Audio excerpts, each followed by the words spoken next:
Lastimosamente, el número de niños que llegan con un diagnóstico es casi nulo, porque llegan siempre referidos porque nos rindió, porque es malcriado, porque, bueno, una serie de razones, pero no vienen con por lo menos algo que diga, este niño tendrá dislexia.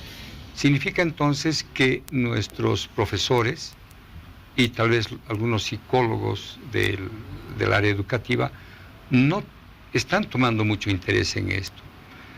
Lo que usted dijo es muy importante, alerta. Si un niño está invirtiendo en kinder, debo poner más atención en él. Si en primero no he logrado que escriba bien, ese niño ya es una alerta grande. Y en segundo, tengo que enviarlo al psicólogo. O sea, tengo un año para trabajar como docente, como profesor y como psicólogo en corregir algo que está en etapa de aprendizaje. Eso es fundamental para nosotros. Y nos gustaría mucho que todos los niños que lleguen a los consultorios de neurología infantil, neurología, lleguen con ya la sospecha, mire, este niño creemos que tiene un problema de dislexia, por favor verifiquen. Uy, nos vamos a sentir muy contentos, hacemos la evaluación, decimos, efectivamente, muy bien, no hay ninguna comorbilidad, no existe nada. Este niño debe pasar a un manejo psicológico, psicopedagógico o neuropsicológico. Adelante, licenciada Verónica Caune, trabaje. Listo.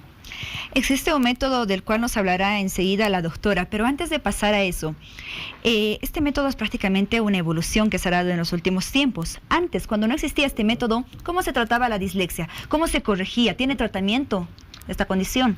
Sí, por supuesto, pero era un trabajo más duro.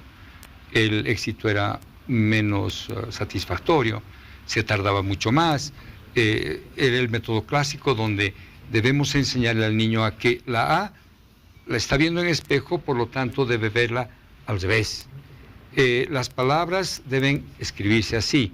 Y, ojo, lo que yo te estoy indicando ahora, tienes que entender que primero está el artículo, la A, luego está la palabra, el verbo, etcétera, y tú tienes que hacer esto. O sea, era un método más duro, más difícil.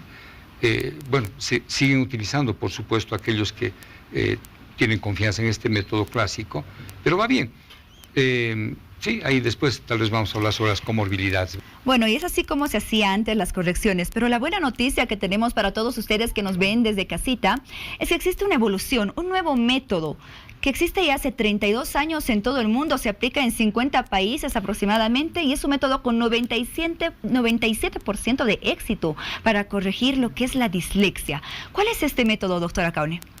El método se llama método Davis y tiene varios nombres, porque hay el método Davis para corregir dislexia, para aquellas personas que tienen problema con la lectura. También hay el método Davis para corregir la disgrafia, para aquellas personas que tienen problema con la escritura. Luego tenemos el método Davis para corregir la dislalia, la discalculia. Y por último tenemos un método que es muy lindo que se llama el método Programa Davis para corrección de la atención, del dominio de la atención. Entonces se llama método Programa Davis, dominio de la atención para corregir déficits de atención, con hiperactividad y sin hiperactividad. Estos métodos, como bien dices, tienen 97% de éxito. ¿Y por qué dirán los papás no tiene el 100%? Porque muchas veces el 3% es personas que no lo utilizan. Estamos hablando de un asunto de educación. Cada día la persona tiene que usar el método de una manera fácil, tangible, lúdica, divertida. Usamos, por ejemplo, las pelotas Kush. Tenemos varios elementos con lo cual usted nos puede demostrar esta noche un poco de cómo se realiza este método, por favor. Sí, primero el libro, ¿no? Que pueden ustedes leer, que dice El don de la dislexia. Porque nosotros lo consideramos un verdadero don.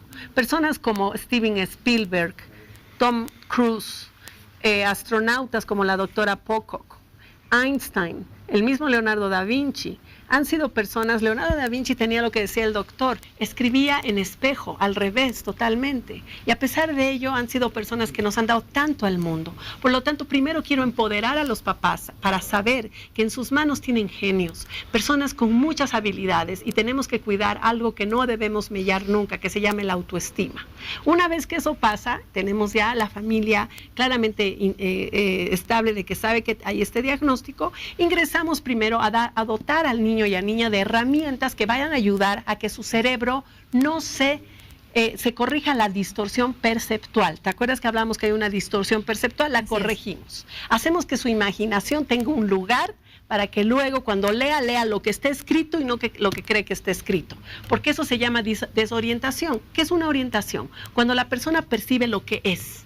¿Qué es desorientación? Cuando la persona percibe lo que no es. Entonces primero se orienta, una vez orientado vamos lentamente entrando a lo que es la lectura, con palabras, con textos pequeños, pero luego vemos que los niños y niñas, hay adultos y jóvenes también, no saben qué hacer con esas palabras que no tienen imagen.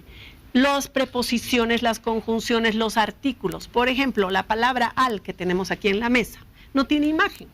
Tenemos que estar primero bien orientados, ir al diccionario y buscar qué significa al. Si leemos el diccionario, como uno de mis alumnos haría, llega al y dice al, que dice, en una de las acepciones es en dirección hacia. Entonces, en plastilina hace su imaginación. Yo le digo, a ver, ¿qué es para ti? Que tenemos en la mesa, es importante que podamos enfocar algunos de los elementos que son necesarios para poder realizar este método. En dirección hacia, él o ella me dice, yo voy al zoológico. Entonces puede hacer un animal, el zoológico, y dice en dirección hacia. Entonces dice, esto es al, que significa en dirección hacia. Aquí dice al, que significa en dirección hacia. AL, al, y lo graba en su imaginación. Entonces la próxima vez que lea al, va a leer al, no va a leer la.